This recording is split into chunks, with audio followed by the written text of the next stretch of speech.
Just doing a quick mic test real quick. And why am I not showing up on OBS? Oh, there we are. Okay. Let's see here. Phone right there. Actually, just cover the whole screen. Split screen. Woo! Okay, and then environment enabled. Yep. Okay.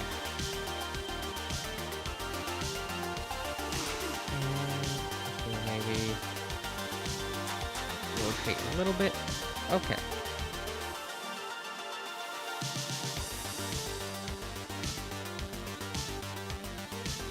Alright, hello and welcome everyone. Give me a second. I can't see chat. Hold on. I can't see stuff. Oh no. Already off to a super scuff start, but I am happy to be back after like 2 weeks without streaming. I feel like the music is still really too loud. It's too loud on my end. But that's just something for me to have to deal with and fix later. More than anything. I'm gonna drop it a couple more decibels on my end, and then I'll raise it up over here for you guys. Okay, let's see. Hopefully that is good audio level. If not, I'll figure it out. Maybe I'll go up one more decibel level. Really need to dial in all of my audio settings again at some point. I've been trying different microphones and stuff while offline, and nothing's really set up properly at the moment. Also, if you hear me rummaging around, it's because I am looking for a USB cable right now. I need a specific USB cable actually, because part of tonight's stream is going to involve using my drawing tablet to kind of go over some stuff and explain some stuff about future content here. Possibly going to stop with the whole multi-streaming thing and dedicate gaming streams to Twitch and Blender streams, building streams, or we build model kits and stuff. Probably gonna make those exclusive to the YouTube, just so there's a bit of a not quite a disconnect, but I think like the best way to put it, a bit of like better continuity in terms of like content, I guess. I think like the best way to word it. Give me a second. I need to unplug my Fitbit charger. And oh wait, no, that's not even plugged in. Where's this plugged in at? Hold on. Okay, so the Fitbit is plugged in here. I need to toss that cable to the side for now, and hopefully this cable that I just found works for the drawing tablet that I have. That's the big hope, at least. Oh, and you know what? That was the wrong cable as well. What's this cable going to? This one for? This cable? Oh, this is a PlayStation controller. Oh, my bad. Okay, we're unplugging the PlayStation controller. There we go. Unplugged. I actually have a second drawing tablet somewhere that is wireless, and I just don't know where it's at right now. So, it was packed away when I moved, and I never unpacked it, I guess. So I have no clue what happened to that tablet or where it's even at. I need to find it at some point, or just replace it maybe. But let's see here. Gonna test something real quick. Which of these has nubs? This stylus has nubs. Okay, we're working, but we're on the wrong monitor. We're gonna have to fix that here in a second. But yeah. So I want to talk about all kinds of stuff. Gonna be kind of a short stream, maybe. Mostly because of the fact that I broke a tooth last week, and it does kind of hurt. And I did not really sleep that much today. I went to bed at like 4:30 in the morning, and I got up at 8 o'clock so that way I can go to the dentist. And the dentist did not fix my tooth today. Instead, he's going to fix my teeth next week. So, yeah, it's kind of an upsetting thing. You know, I went to go get my teeth fixed now, and instead of fixing my teeth now, they're gonna fix them next week. But give me a moment here. I need to get stuff pulled up on screen. I need to make sure I don't have any like work stuff pulled up. Also going to create a new empty whiteboard. Okay, and let's see here.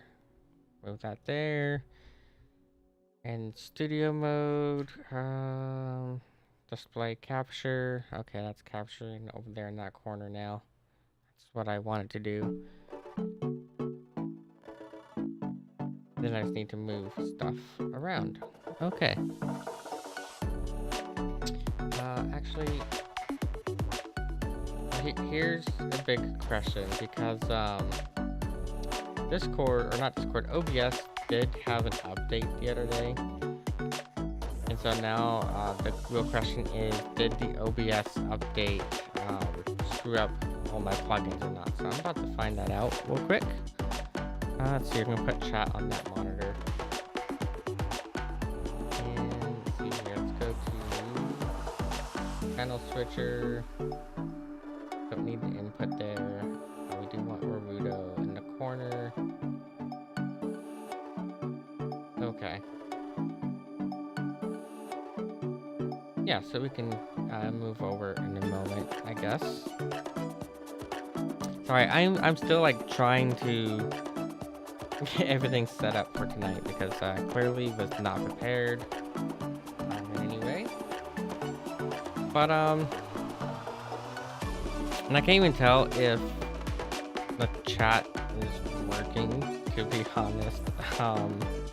Hopefully it is. I'm using Restream.io right now, and I feel like Restream is like very finicky when it comes to its like chat system, where it integrates the two chats from YouTube and Twitch together. Yeah. And who knows, we might get around to some Blender tonight. If we don't do Blender tonight, then we'll definitely do Blender tomorrow. Especially because we're going to have to start making a bunch of game assets soon. We're going to be making a whole world, bring the whole world to life. That's going to be fun. And I'll talk about that a little bit more in a second. I need to segment my music playlist better as well. Anyways, let's transition over to here. And let me disable the background real quick.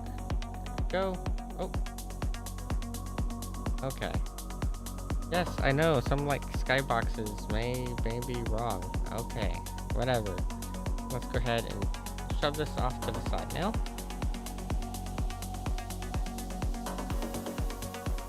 And just gonna make sure everything is all good. Alright. Oh, that's right, that's what we need to do. That's what we forgot to do. That's what we forgot to adjust. See, it's all scuffed right now. Yeah! Like, hello, thank you for the follow. About to dive into some game development stuff here in a moment and talk about a project that I am starting that I've been wanting to work on for quite a while. It's a world that I've been trying to build out for like a decade, if not more. Give me a second here. I need to set the work area to the proper monitor. So right now this is trying to go to my miniature monitor, and I need to go to my full-size monitor. So here's the full-size monitor, and let me just drag this down. I wish there was a better way to adjust the settings on this tablet for where it's supposed to be limited to. So make sure real quick and double check that we are going to the proper area. Yep, looks like we're more or less going to the proper area with this tablet. Okay, I'm gonna hit OK to close that out. And yeah, okay, we can draw now. Yay, we can draw now. So for those of you who are new and don't know, I like to use this app called Figma. You can do a bunch of drawing in it, so you can draw stuff. It's not really meant for drawing, really. It's mostly a whiteboard, but you can draw some neat little things in it. This is a really shitty drawing. I really need to like calibrate stuff better. But you can do like little drawings in here. My tab was like super sensitive today. Yeah, you can. I don't know. Actually, let's erase this. Let's see here, delete. Yeah, I like to use this little thing called Figma. Like I said, it's not meant for drawing purposes, but you can draw with it. It has like a little marker that you can draw with. And I ended up going out way too much off to the side there, but it's whatever. I'm not trying to be all that perfect tonight. If I were drawing in like Photoshop, I'd be like drawing way more better, obviously. But give us some little eyes. We need some cute little eyes here. Okay, cute little eyes there. Cute little nose, little triangle nose. Got a little mouth, and I'm not gonna bother doing the whole like body right now, but as you can see here, this tool very helpful, but it's mostly used for like using shapes, and I'm gonna be drawing a lot of shapes out and putting a lot of notes down here tonight. So this is what it's primarily used for. It's like these kind of shapes here, and you use it to like make flow charts and stuff. But let me go ahead and I know we'll probably end up deleting our adorable little kitty there. Alright, so I am starting a game, as some of you may have noticed, on the Twitters. I've posted a couple screenshots from it, and I'm going to show a few more here. So, if I come over here, these are just mock-ups right now. So these aren't like particularly good yet, but these are just mock-ups of what some of the game is going to have look like in the end. It's going to be a JRPG style game, but I want to do it more closely aligned with older JRPGs. And not, hold on, I'm going to actually change the music playlist real quick. This one is too sporadic. Let me see here. Drag this over here real quick, and I'm going to go to my licensed music folder. So go to audio. That's on a disk drive. Audio, licensed music. Here we go. This is the folder that we want tonight. Yeah, we'll go to this folder. It's nice and relaxing, calming. Okay, so anyways, I prototyped out a few things. I'm not going to show anything within Unity or anything yet, because I actually haven't decided on what engine I want to use. A lot of the stuff I've done recently, I've used Unity for a lot of my projects, but honestly, I'm not really happy with the way Unity's been kind of like churning out with some of the stuff. So I also started trying to learn Godot engine, and I'm not really a big fan of Godot yet. Godot has a lot of problems that I've been running into. So I'm not really a huge fan of using Godot.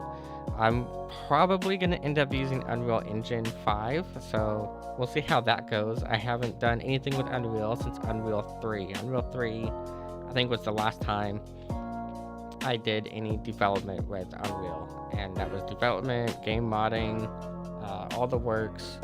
That would have been Unreal 3 was the last time. So it's been quite a while since I've touched Unreal.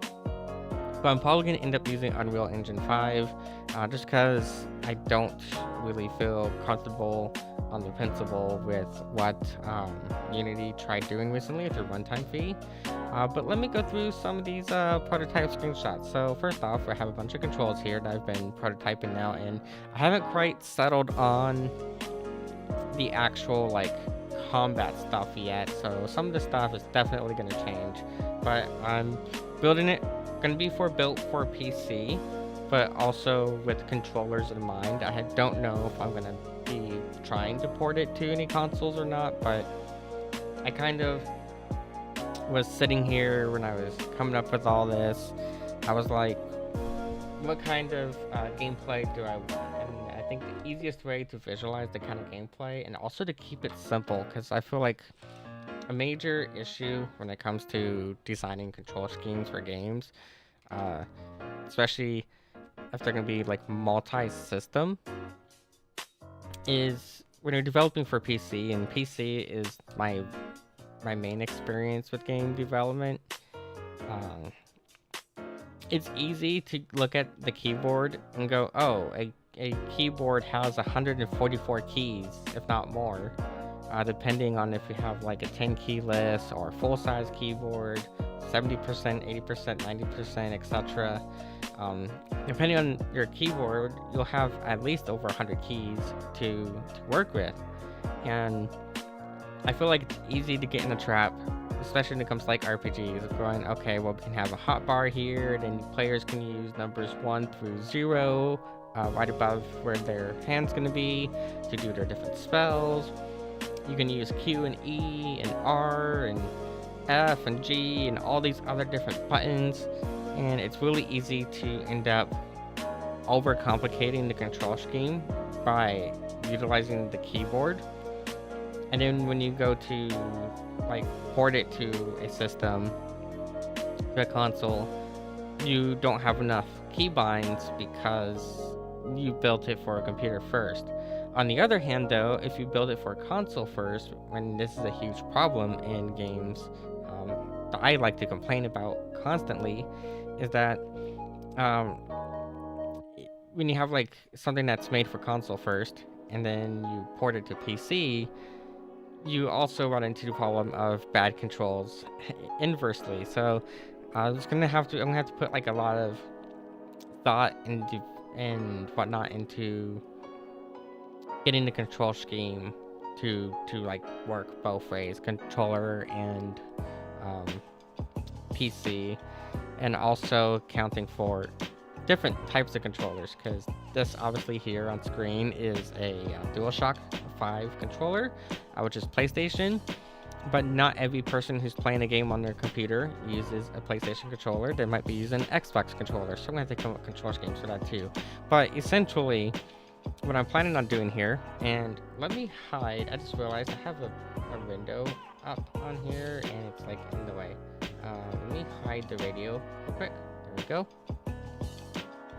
But the essential bits of it essentially is going to be a hack and slash RPG. You're going to have a light attack, a heavy attack, and then you're going to have 2 additional buttons for extra attacks. And then you can use R1 and R2 to change, sort of like modify what those attacks are doing. I have on here, L1 is going to be like a manual lock button. I think I'm actually going to get rid of that and figure out something else to do with that. And then L2 I have is jump. And then I have a couple of like unmouthed buttons I need to figure out to do. But essentially what I kind of want to do is I want to take the best parts of 2 of my favorite games growing up in making this. And part of that is I'm a huge fan of Dynasty Warriors and other Musou titles, such as Samurais or Warriors Odoki, and so forth. And what I love about those games is how simplistic their fighting is. You can play the entire like Dynasty Warriors series with only 4 buttons and a joystick, essentially. With Dynasty Warriors, they do this whole system where you have like a light attack, heavy attack, you have a special button that does like a special attack, and then they use a 4th button for jumping, which honestly jumping in Dynasty Warriors is pretty much useless. But essentially with just 3 buttons, you have a huge variety of combat with the way they have it built, and that they do this whole combo system where based on how many times you hit your light attack before hitting your heavy attack, you'll do like a different combo. And I want to kind of do something similar to that, so I want to take inspiration from that system, but I also want to combine it with one of my favorite games, which is the old school Final Fantasy series. So I kind of came up with a slot system. So for a computer, you would just be using 1, 2, 3, and 4 above Roz.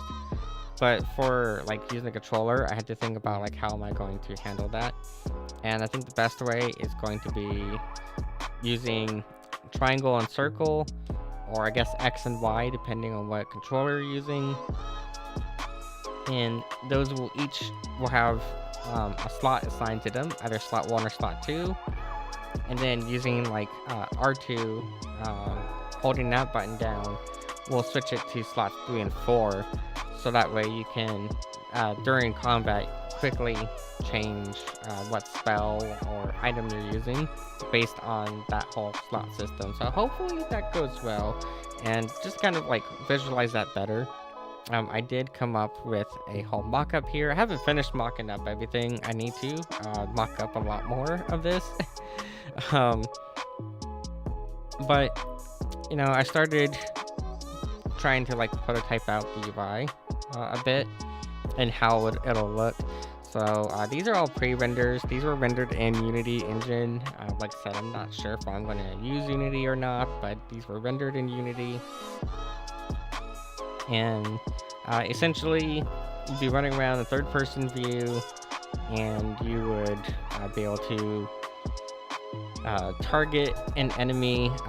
Reason why you'd be able to target enemies, because even though your character is going to be using a melee weapon, some sort of like sword or staff or something of that nature for the light and heavy attacks, I wanted to use the 4-slot system for spells that would be ranged attacks, as well as using items.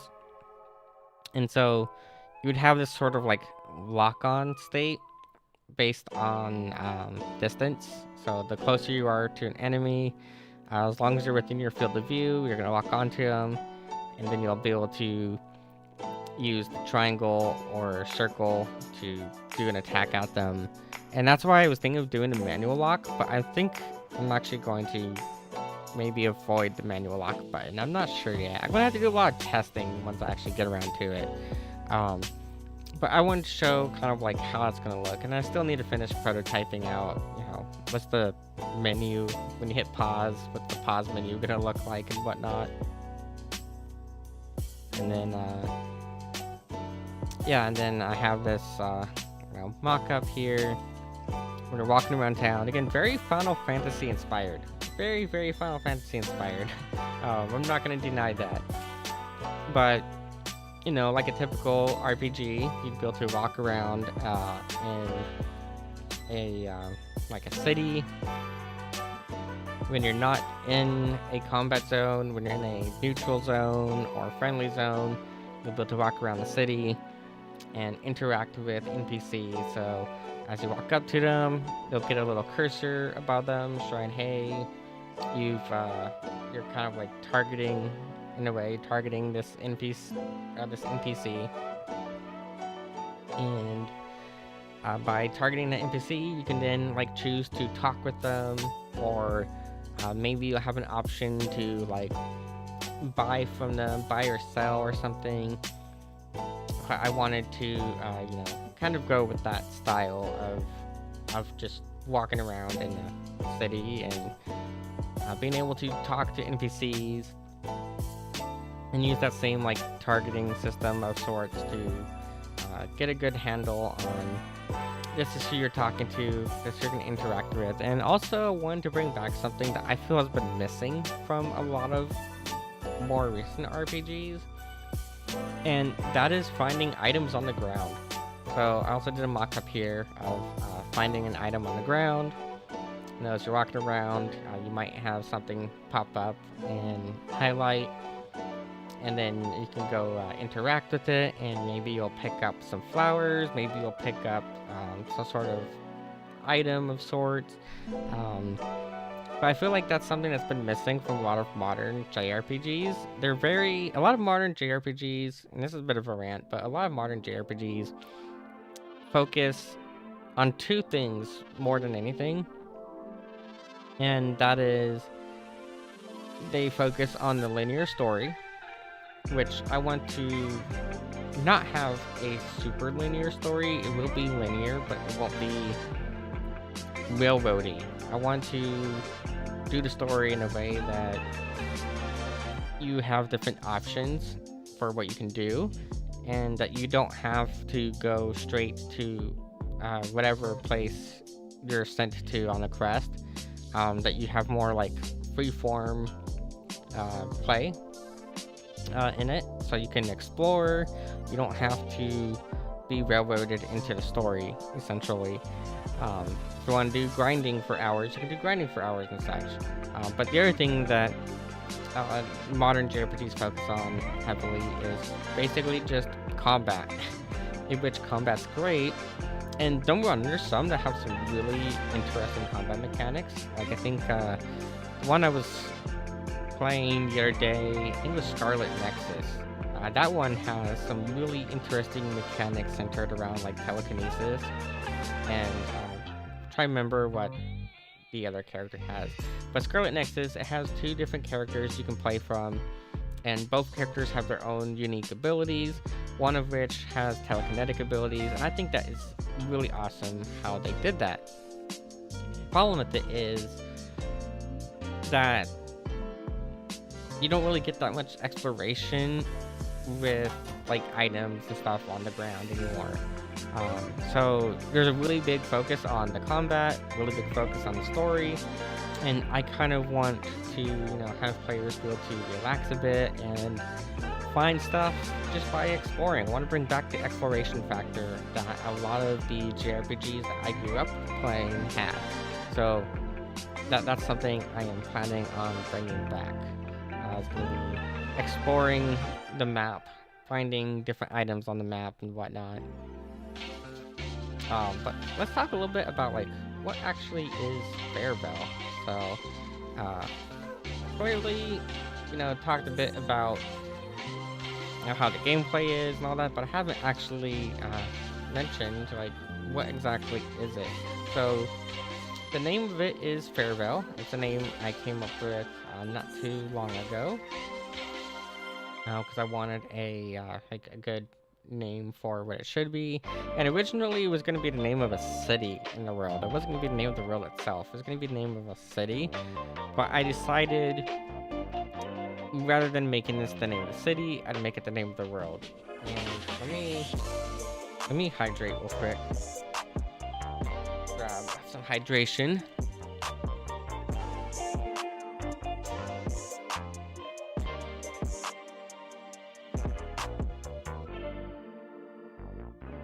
Okay. Does Twitch still say that this is AI Play Suka game? I need to check real quick. Okay, it does not say AI Play Suka game. I was worried for a moment there. Because I just looked over at OBS, and OBS is showing AI Play Suka game. So, I had me worried for a moment what it was going to be. But anyways, as I was saying though, yeah. So, what is the overall premise of the game? Well, where did I just put my pen? Here's my pen, my stylus. Sorry, I am very like all over the place. I'm such a scatter brain at times. Maybe not just at times. Maybe it's like overall, I'm a scatterbrain. But anyways, here, let me drag out some text here. So yeah, what is it? Well, it's going to be game style. Obviously, like I said, it's going to be a JRPG style game, but harkening back to earlier JRPGs, not so much the modern JRPGs. And let's talk about the settings, because the settings is kind of important. So like, when does it take place? When does it take place? And hopefully you don't hear my clacking in my keyboard too much. I tried getting a quiet keyboard, and this keyboard's not as quiet as the previous one that I broke. So this new keyboard, it it's quiet, but it's not as quiet as I would prefer. So hopefully it doesn't end up making too much noise. Let's see here. What just went off with? Oh, okay, someone posted it in memes because OBS failed the recording. Oh, wait.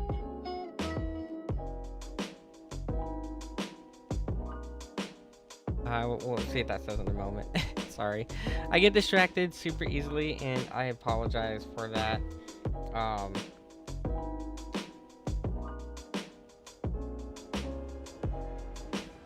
I'm trying to see.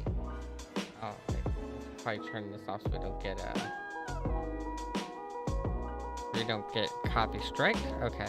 Sorry about that. I was just responding to something on Discord. So, yeah, I guess we need to answer the where and the when. So, we have our usual questions: the where, the what, the when, and maybe the who, maybe the who. So, yeah, talking about the when is it? Oh, and I totally mistyped there. Basically, wrong button. So it's going to be in a fantasy world, right? It's going to be a fantasy era. I guess would be like the era. I don't know. I think saying fantasy era doesn't make sense, but it's not quite medieval, but not quite like modern either. I'm gonna say Victorian era fantasy is what I'm gonna say for now. Victorian era fantasy, very steampunk-ish. However, steam power and electricity are not yet a thing. Is not yet a thing, and it's actually gonna tie into the story pretty heavily. I have two characters that I came up with a while back, and I guess I can show some of those characters. So here, actually, this is a better example or showing off. I don't really like to show some of these behind the scenes stuff just yet, but I have these two characters here. I don't know if I have anything. I don't have anything displayed for them yet. Oof. I thought I did add pages for these two characters, but essentially, the way that I'm planning it out is that it's gonna be a Victorian era fantasy, kind of like steampunkish in terms of the overall view. So you're gonna have your your leather attire, your poofy dresses and stuff, very fantasy-ish. But steam power doesn't quite exist yet in terms of the when does it take place. And the reason for that is that in this world, magic is common. Everyone has magic in this world. So it's not just the players, it's not just certain classes of people, it's everyone living in this world who is one of the four major races, has magic abilities. However, the different races have different degrees to which they can manipulate magic. So, and I'll get to the races in a moment. But that's why steam power doesn't quite exist yet, and electricity doesn't exist. So even though they have Victorian era furnishing, in terms of how the houses look, and if I go back over here, you can kind of see that influence a little bit. You can kind of see the influence of how the architecture is going to be in many different places. It's going to be that I guess old English kind of architecture, like the Shakespearean, roughly around there. But they're not going to have steam power or electricity yet because I wouldn't quite say they haven't been discovered, but there's just not a need for it. When when everything can be done through magic, you don't have a need to really develop technology further than the essentials, so to speak. So, but I am going to tie it into the story in that I have two characters who are going to be very important to it.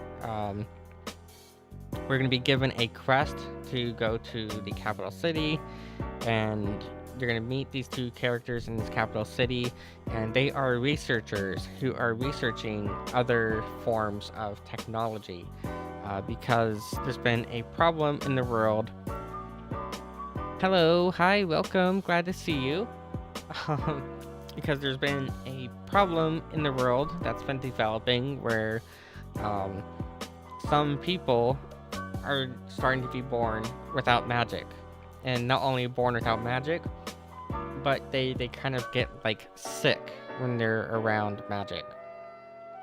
So these two characters start researching, like what is the cause of this? Why is it that certain magic affects people negatively? I'm also gonna move the chat over here to this other side, and they start developing other technologies, and they're gonna be the ones to kind of lead into the steam-powered revolution, so to speak. So the world's kind of like on the cusp of getting steam power. Definitely not electricity power yet, because there hasn't been a need for it yet, in terms of the technology level of the world, because everything's supplemented by the fact that you can basically just cast prestidigitation, and that will do whatever it is you need it to do, whether it's make a light or clean something up or whatever. So because magic is so common in the world, technology-wise, they're not quite where they should be in a non-magical equivalent. But they're not like Dark Ages either. As far as timeline-wise, because there is obviously a timeline, and I guess I can type over here. So timeline-wise, yeah, I guess I should probably, do that timeline over here. We'll do a timeline over here. I'm very all over the place, and I apologize for it. It's just how I am. My brain is a scatter, and I jump from like point to point in my brain, and there's nothing I can do about it. So, but timeline-wise, there's a few events here, so I'm going to do a couple little shapes here. We'll do like a little circle here for the initial event, and then actually we can do. You know what? Hold on, that's not gonna work. But we can actually just do, I guess, a line. Maybe a line, like a straight line, will just work, kind of. Yeah, so we'll do like a straight line, I guess, this way, to kind of show time's going this way. And then we can do a box here for the initial timeline. So I guess we could start in the past and then get to the present. So now, pre-story, I guess, would be the best way to put it. Pre-story. And then in the pre-story, prequel? Not prequel, 'cause it's not prequel. Preamble? Not preamble. What's the fucking word? Prologue. There we go. Prologue.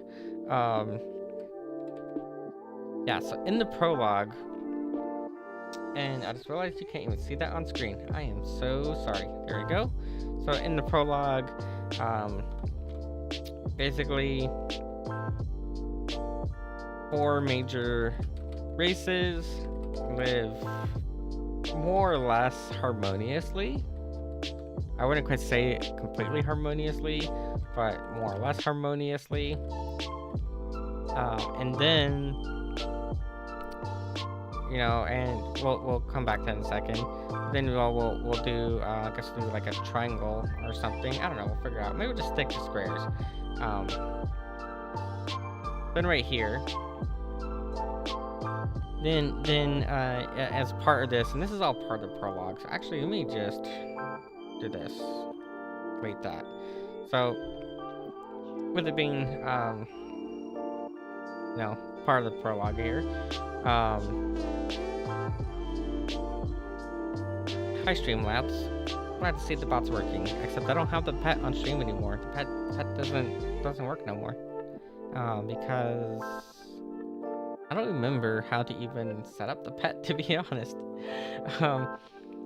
Yeah, I don't think we're gonna have the interactive pet anymore, so I should probably have the bot remove that, because yeah, it's been a while since we've had the interactive pet on stream, and I don't know if I'm gonna bring the interactive pet back or not. I'll have to think about that, I suppose. Basically, the timeline of the game. Start off with 4 major races living harmoniously, more or less, kind of at peace. But then war breaks out between. I'm gonna put it this way: it's gonna be a 3v1 war breaks out with the demon race.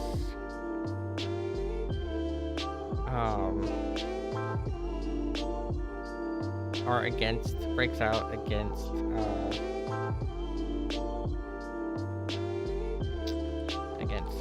the demon race.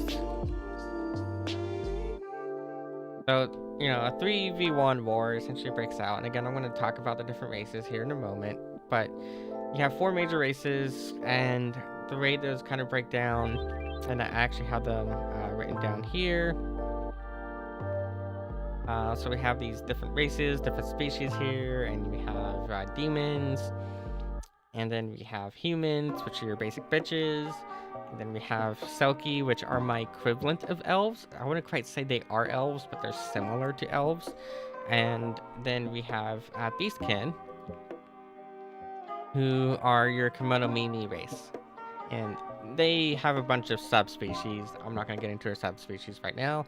But anyways, basically a 3v1 war breaks out where Beastkin, the Selkie, and the humans attack the demons, and the demons get wiped out, essentially.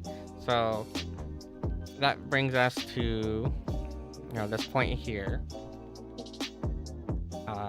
And I haven't quite settled on how long it lasts, but like at least 100 years of fighting, if not more. Probably closer to like 400 years of fighting. We'll go with 400 years of fighting for now. 400 years later, the war ends after the demon lord is defeated.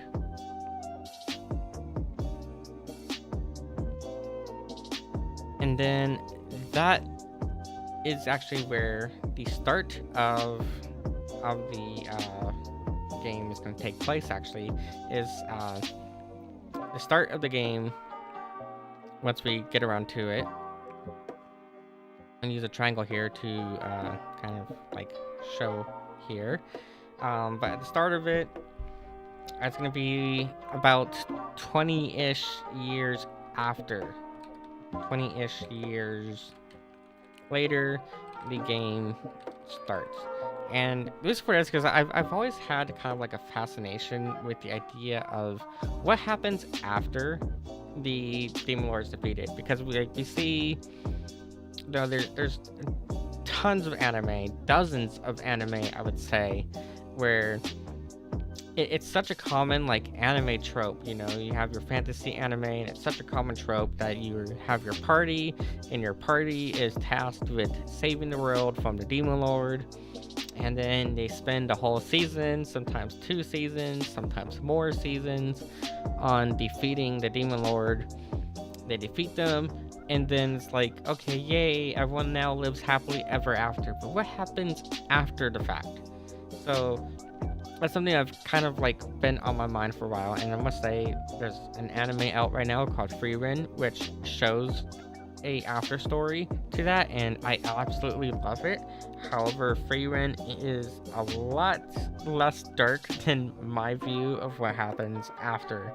But essentially, that's kind of like the main gist of it, is that the 4 races kind of coexist. The 3v1 war breaks out. It lasts anywhere from 200 to 400 years. I haven't quite settled on that. And then after the war is over, we fast forward about 20-ish years, and that's where our player's story begins. So I don't want to go too much into like what happens after that, because obviously I need to put more thought into it, for one, but also because I don't want to reveal too much of the plan just yet. But that is basically where the storyline is going to start. It's going to start in the after of it. So your party is not the party that is going to liberate the world from the Demon Lord. It's quite the opposite. Your party is going to be composed of veterans from it. Some characters that will be able to be added to the party will be veterans from the war. Some will be casualties of the war in a way. And you yourself as a player, I guess, not quite like, maybe not part of it, but around. You've been around enough that like you saw the ending of it or whatever, and you're kind of like wondering. I can't fucking speak. Words are hard, okay? English is hard. So, but essentially, your character's been around long enough to have seen the end of the war and see what's been going on afterwards. And you're just kind of wandering around the world, around the continent, kind of like unsure of your place maybe, but you end up in this city called Ethis, which I'll bring up the map again. Where'd it go? Here, nope, wrong button. Where'd it go? Oh, here it is. So you're gonna end up, your character starts their life in this city called Ethis, if I can find my world map that I've been working on. Somewhere around here. Cultures, religions, I have a bunch of stuff on here. And it's not enough stuff. I need to add more to this still, because this still isn't enough. Here it is, world map. So your character is going to start their life here in this city known as Ethis. That's going to be where the game starts. It's a port city, so it's right on the coast. Lots of trade comes in to this city, both by land and by sea. And the way it's going to open up is your character is going to be kind of arriving in the city for the first time. And during their first time arriving, there's some sort of like festival or something going on, some sort of celebration. Again, I'm trying not to give too much details yet, but the core of it is at the start of the game, you arrive in the city known as Ethis, and while you're there, the city ends up getting attacked by a demon. And one of the things that you know about demons is that they're supposed to have been completely extinct. However, because the war had just barely ended, it is certainly possible that there is a few, survivors of sorts. Well, not of sorts, but it's definitely a possibility that there is some survivors. So it's not like completely unheard of that the city would be attacked. But their numbers are so small that essentially the remaining numbers of demons in this world are in the single digits, maybe the double digits, not exceeding more than 20. So they very much got wiped out, essentially. And there's less of them left alive than you could count on your fingers and toes. So it's kind of odd to the player that, suddenly the city's been attacked by one, especially when there hasn't been any reported attacks for like the last 20 years or so. There hasn't been any attacks reported to anyone. So you get involved. You get involved in a fight with the demon. It's going to be a scripted event. Unfortunately, for this first battle, it's going to be a scripted event, but it'll serve as the tutorial battle in a way. And I think that's kind of what I want to do with it, is use it as a means of, giving the tutorial battle here. So the first like 10 minutes or so of the game is going to be you exploring the city, talking to different friendly NPCs. Maybe you pick up some items along the way, and then once the sequence is triggered, that'll lead into the tutorial battle, explaining how the combat system works and how you can have different slots for your magic or different items. And then in the middle of that battle, because it's going to be a scripted event, it's going to be pretty much near impossible for you to actually win that battle. Maybe in New Game Plus, but definitely in your first playthrough, it's going to be scripted in a way that you won't be able to win that battle. But the battle will end when it gets interrupted by another character who's important to the story, who shows up, and even this other character and her party as well, or even they are unable to defeat the demon. The demon is just simply on such a high level compared to everyone else that you would need like a whole army to kill them. But unlike what people have perceived demons to be for the last 100, 200, 300, 400 years, the demon has or shows that they have no emotions and stuff. That they're basically a person, and the demon in particular, she realizes that she's caused a ton of destruction to the city, which in her fit of rage, and decides to stand down. She surrenders herself, essentially, and gets imprisoned, which leads into another scripted sequence where the player meets one of the nobles in the town, and then that noble ends up agreeing, or ends up basically forcing you to form a party with the first NPC that came and helped, and from there the adventure kind of starts. And I haven't finished putting on different cities onto the map yet, and I'm actually probably going to redraw this map entirely, because I've been thinking about it, and in terms of development, I just don't have the budget or the time to do a multi-continent world.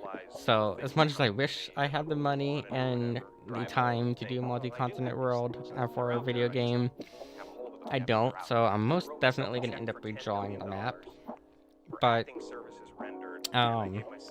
from there, you would start your adventure, and whenever you're in like a city like this, where I have like a city icon on the map, you would be able to roam freely without your weapons equipped, because you're in a friendly city. And you'll be able to talk to NPCs, go to shops, go to blacksmiths, tailors, wherever it is you need to go to or want to go to, find items wherever you can find items, and so forth.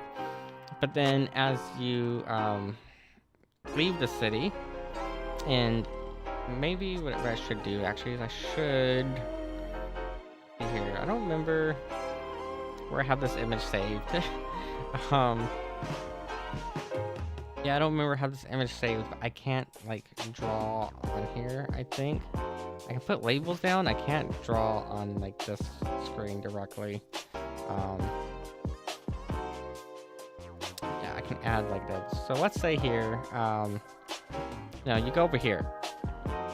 And the way it's gonna work is, again, I want to kind of pay homage to older RPGs for one, and two, again, budget is a constraint. So as much as I would love to do a fully seamless open world experience where players can walk directly from one place to the other, just because I'm a single developer and I don't have money and I don't have the expertise for that, I'm instead going to be doing sort of what older JRPGs did, which is you're going to have a world map, and instead of like going, okay, you click on this area, you're going to have like a trail that you can go through. And actually, you know what? Let me do this.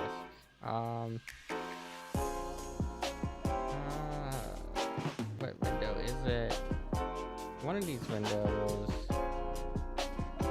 Hey guys, don't need to see my Amazon cart right there, because I really don't need my Amazon cart public, but I need to grab a window or a tab specifically real quick.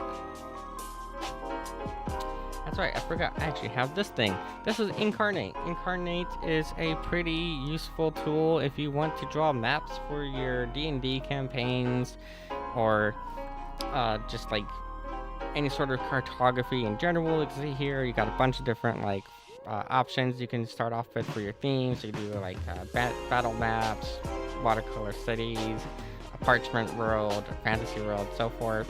I have on here actually the current map. So let's go ahead and just bring this out. Bring this up.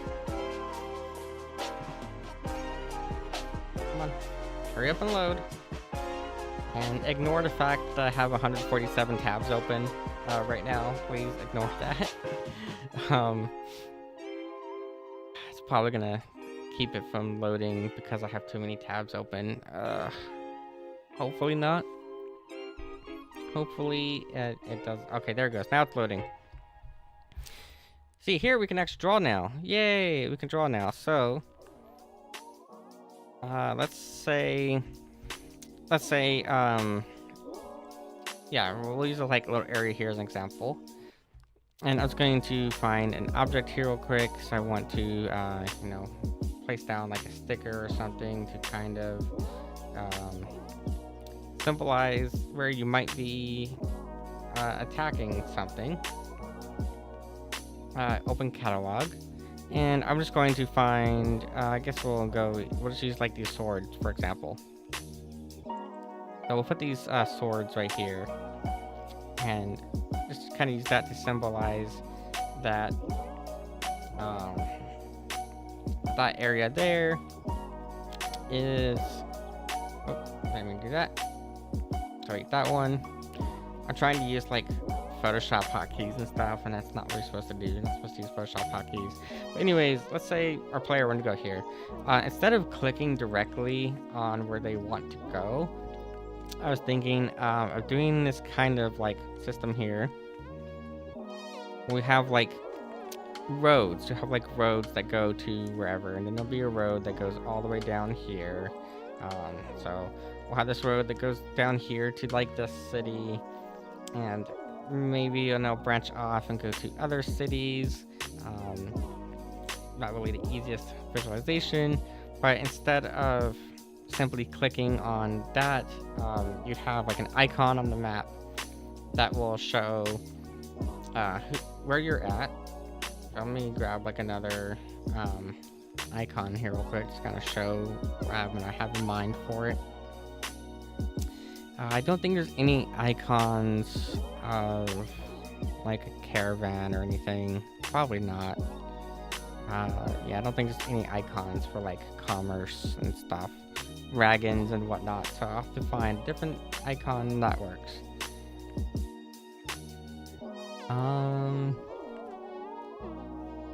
Yeah, the icons here really kind of suck. Not the best of icons available with this software, but again, it's a tool that I'm kind of like trying out right now to see if it's like worth using, and so far it's been an interesting tool to use. Very and been helpful so far in visualizing like how stuff fits together in terms of the world itself. Um, I guess I'll just grab this. Is this a raven? Yeah, it's a raven. We'll grab this raven icon. So we'll put this little raven icon here, and basically you have an arrow going this way and an arrow going that way.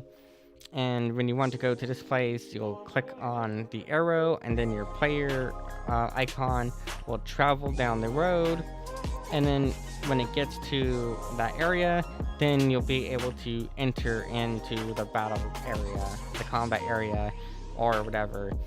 And then once you're done here, you'll be able to go back to the world map, click on the arrow again, and then your character will travel all the way up back to wherever city it is you're going to. And one of the nice things about doing it this way is, I mean, I know it seems kind of like old way of doing it. It is, but and I know some players might be annoyed by the fact that they can't just click on the spot and instantly load in because they have to wait for the icon to travel over there. But I think by doing it this way, we can also work in like random events. So maybe along the way, a random cutscene will show up, and you'll have some like extra lore thrown at you through interactions between different NPCs. Now, maybe you come across some wandering merchants or something, or you come across another adventurer's party, and that will. I think that's a great way of being able to, build up more of the world and say, hey, we're not just doing combat in this world. There's actually like a whole world of living people. Obviously not living because they're NPCs and they're pre-programmed, but to kind of give the illusion that our characters are not just a party of heroes tasked with saving the world or whatever, and their sole purpose is to collect items and kill enemies, but also that there is a world around the characters, and you get to see those interactions both with your party members interacting with each other and with just random NPCs from the world, and maybe some other like stuff thrown in here and there. But it's not going to trigger every single time. Obviously, I think it would get too annoying if that kind of event triggered every single time you traveled. But I actually have not played the Pathfinder PC games, but I guess similar to that, I will have to look those up actually, because I haven't played any of the Pathfinder PC games. I've played Pathfinder Tabletop, but I have not played the PC games yet. I need to get Baldur's Gate 3 also. I haven't bought Baldur's Gate 3 yet. I keep wanting to buy it, but then expenses come up. So being an adult is hard because games come out and you want to go buy the game, and then it's like $60 to $80, and you're like, damn, can I afford to buy a game tonight, or do I have to go and eat? Because eating is good, but games are good too. So like, you gotta find a balance when you're an adult. It sucks. But yeah, I have not played the Pathfinder PC games. I will look into that and see if it's kind of like that, but something along that vein is what I want to go for. And that is one to make it easier on me as a single developer, and to also, like I said, to kind of give more of an illusion of this is a world that our characters are in, not just let's go and beat shit up. Granted, beating shit up is fun, and there will be plenty of opportunities for characters to beat shit up, but I want to kind of create that illusion that, yeah, that there is a world around our characters, and it's not just our party here that has value, So, yeah, it's kind of, like I said, a bit of an old way of doing that, because other games have done something similar in the past. If you go back to like the PlayStation 1 era, maybe start the PlayStation 2 era, and definitely when it comes to like PC gaming, we're talking like Well, I guess Neverwinter Nights didn't do that, but around that time of like Neverwinter Nights, and I don't mean the MMO Neverwinter Nights, I mean the original Neverwinter Nights PC game by BioWare, which honestly to this day is still one of my favorite PC games to play. It does not like Windows 11, but if you can get it running in an emulator or like a virtual machine with like Windows XP compatibility mode, Neverwinter Nights 1 and Neverwinter Nights 2, the original games, amazing still to this day. They look like utter shit nowadays. I'm not gonna deny that. They look terrible by today's standards. But if you ignore the looks, the gameplay of those games was amazing. And that's kind of like around the era that I grew up with and want to, pay homage to with kind of stuff that I'm putting into it. Yeah, so that's how map movement's gonna work. So, like say you're here, you're in the city. If you're in the city, then you'll be able to walk around like this, walking around in the town. Go explore stuff that's on the ground and whatnot. Whatever you do though, do not look into any buckets. If you look into any buckets, you might end up triggering a world-ending boss. Simply by looking into a bucket after being told not to, because that's just how things work.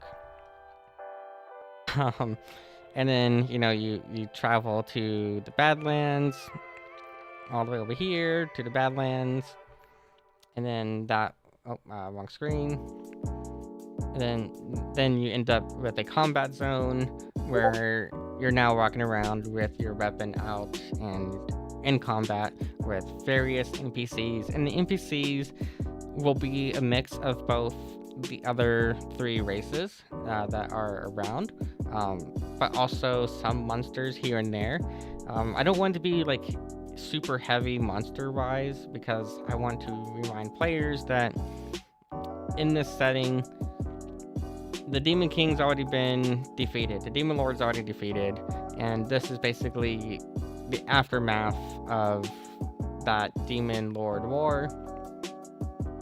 So most of your enemies are going to be other adventurers, maybe veterans who just simply have not grown out of the war, and that's actually a common thing even nowadays, where some veterans come home from war, but mentally they're still there. They haven't, like, the fighting's over on paper, but they're not ready to lay down their arms, so you're gonna come across different like crusaders, especially when it comes to the human race, because I don't want to give too much spoilers, but the human race was the instigator of the war to begin with, and they are still kind of power hungry, especially now that the Demon Lord's been defeated. There's a lot of like things going on in the background on the human end, and they're gonna be kind of like the main primary enemy that you'll be fighting. But there is still monsters around the world, because even though there's no Demon Lord to control them, it's not like they just go poof. They don't just poof out of existence. So there's still going to be orcs and trolls and goblins running around, maybe some kobolds here and there, but they're not going to be as, I would say they won't be as organized as they were previously.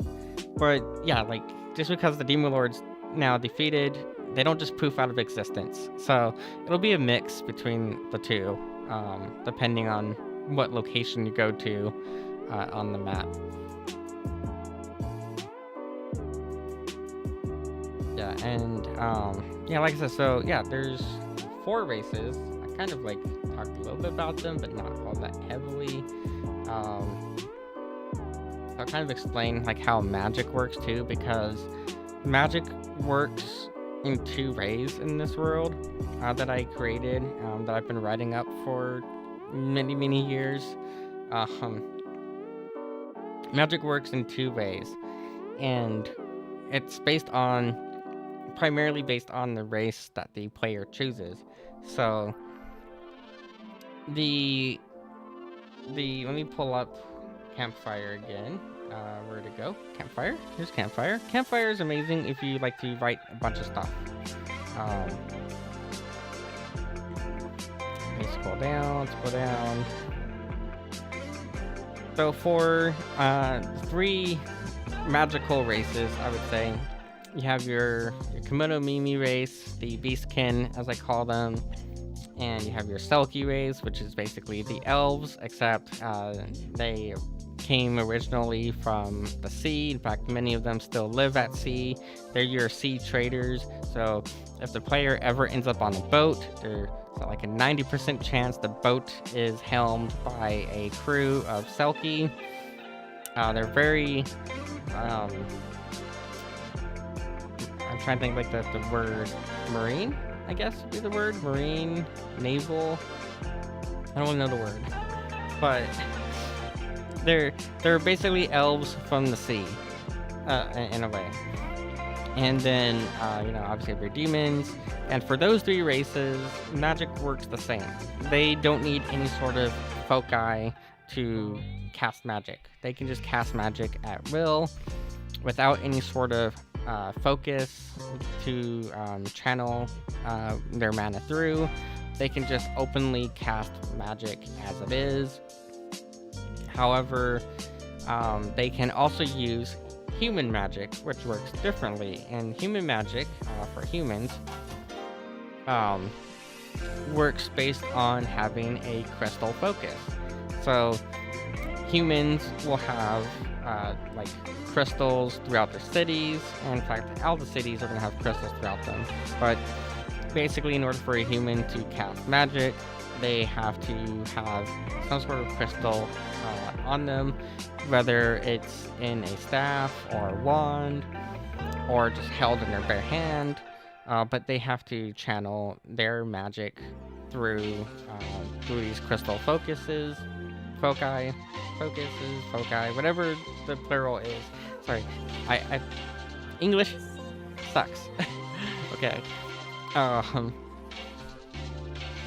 can't believe I once tried to go for an English degree, only to realize that like English is one of my like least favorite languages, because it's horrible of a language in a way.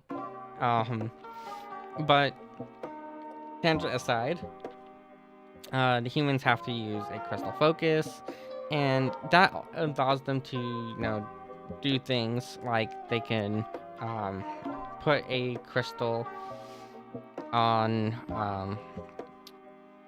something stationary, right? Like not just in their hands, but they can also put a crystal down as a stationary object, like on a pedestal or something, and mana can be focused into it, and that can serve now as a light source for the town.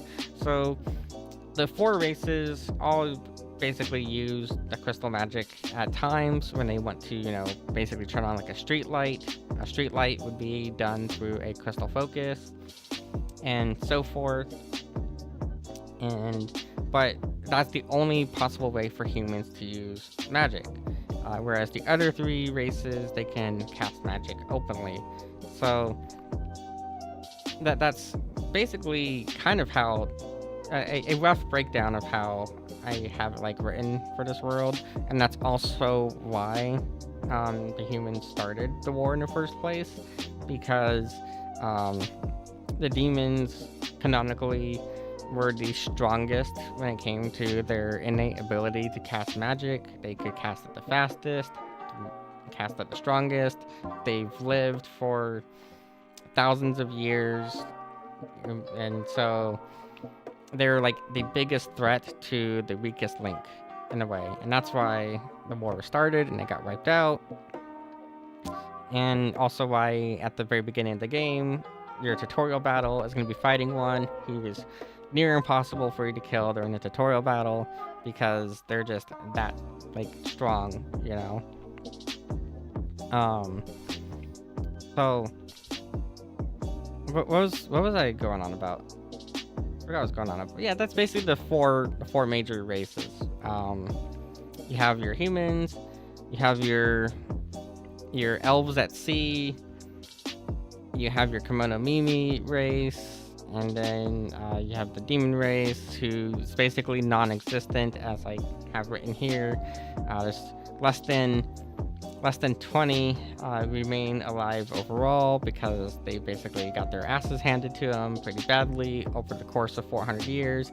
That also kind of is a result, though, of the fact that they don't really procreate, because when you live forever, you just don't want to really procreate. You don't have a need to procreate because you're all, I don't know, you just live forever, you know? So that's kind of a thing too, is their numbers were already pretty small to begin with because they don't really procreate anyways. So that's kind of like the rough breakdown, and that's why like most of your combat is going to be amongst the 3 races, with demons very, very, very rarely showing up. And there's going to be a few. I've planned at least 3 total encounters so far, and it's going to tie in very heavily into the story, you know, that, you know, the safest way for a demon to survive is to kind of side with the aggressor in a way, and kind of help pull the strings and such from the shadows, and stop anyone that gets in the way of the ultimate plan that the big bad evil guy is going to have. And I haven't actually filled out this monster bestiary. A lot of these are empty right now because I have this all written down in a physical notebook, and I'm slowly, very slowly transferring stuff from a physical notebook onto Campfire here, and onto, you know, a more tangible digital format. Trying to transfer stuff from notebooks is quite a tedious process, especially when you realize, damn, my handwriting when I was younger is utter crap. I mean, it's still bad, but even worse when you're trying to read your notes from like your teenage years, and you're like, damn, these notes are near unreadable. How would I learn how to write?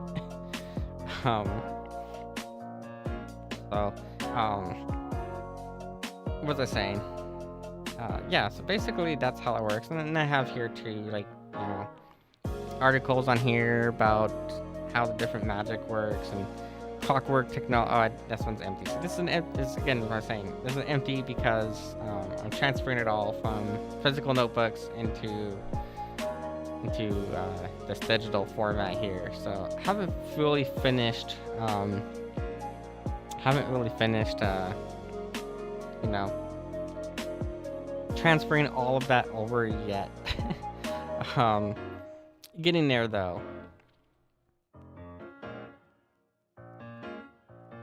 So yeah, so that's the Ren. It takes place, and that's a little bit about, you know, how why it is that, you know, there's not really steam power and stuff yet, because again, you don't need to when magic supplements everything, and you can just slap a crystal onto like a pedestal or something, or a totem, and use that essentially as a circuit to do whatever you need to do.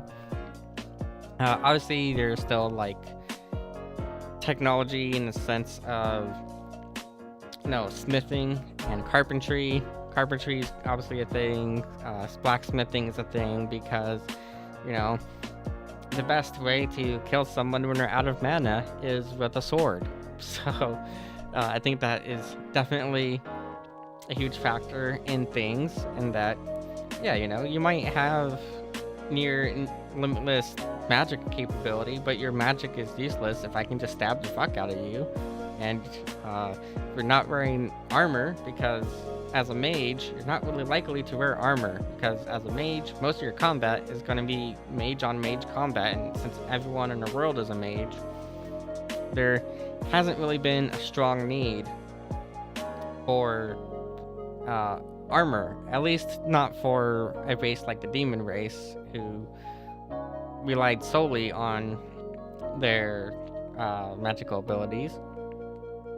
Whereas like the humans, who are the weakest of the group, are more incentivized to develop physical armor and physical weaponry because that's their counter to it. The armor is a counter to themselves, and the physical weaponry is a counter to magic users. Because again, it doesn't matter if you can throw a fireball at me. If I get close enough to you, I can stab you, and then you're basically fucked. If I get close enough to stab you, because you're not wearing armor like I am. And maybe some armor materials, like the classic adamantine, or yeah, I guess like adamantine is like a good example. 'Cause a lot of adamantine is a non-existent material. I learned that when researching stuff not too long ago. Adamantine never actually existed. It just exists in fiction.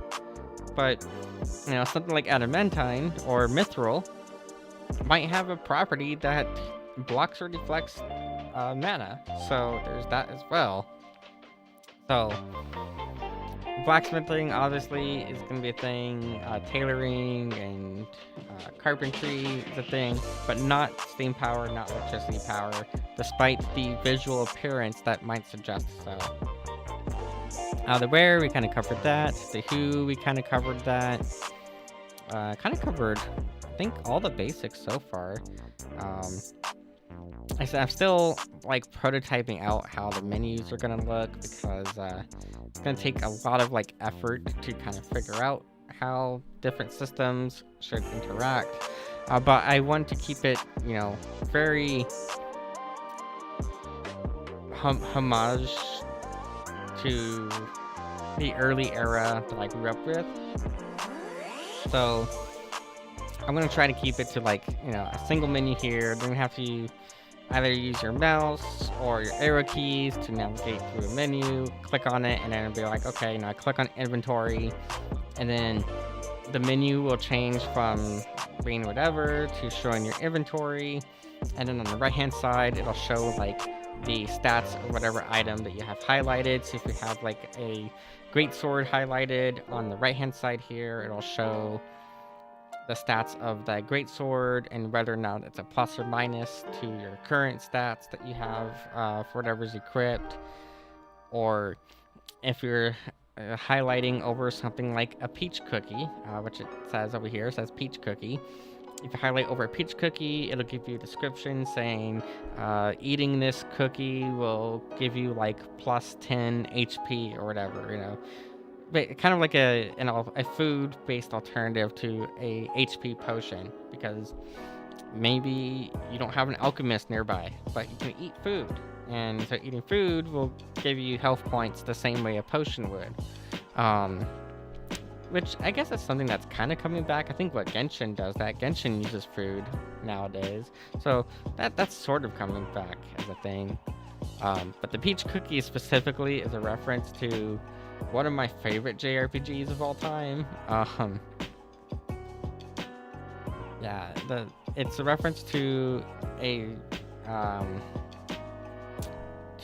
this here, Eternal Sonata. I don't know if you've ever heard of this game, but the peach cookie is from this game here, Eternal Sonata. It's another early JRPG.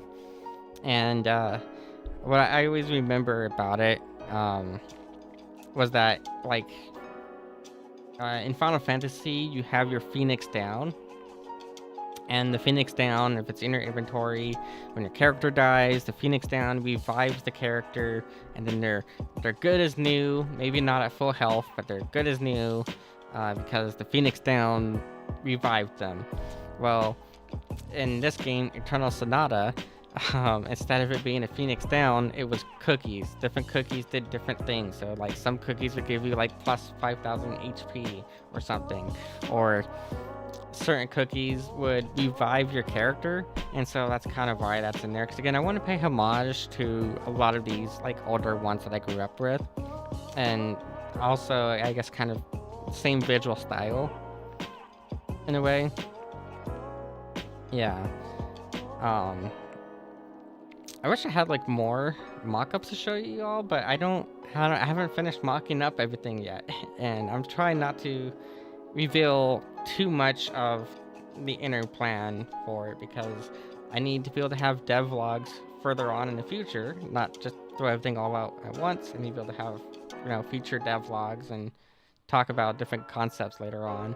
But I want to at least cover like the basics of what I'm planning for Fairville, and it's gonna take me probably 5 years as a single developer to develop it. So I'm actually planning on, what I want to do is hire a team. If I can, I don't know if I'm gonna be able to, but I might end up, going on like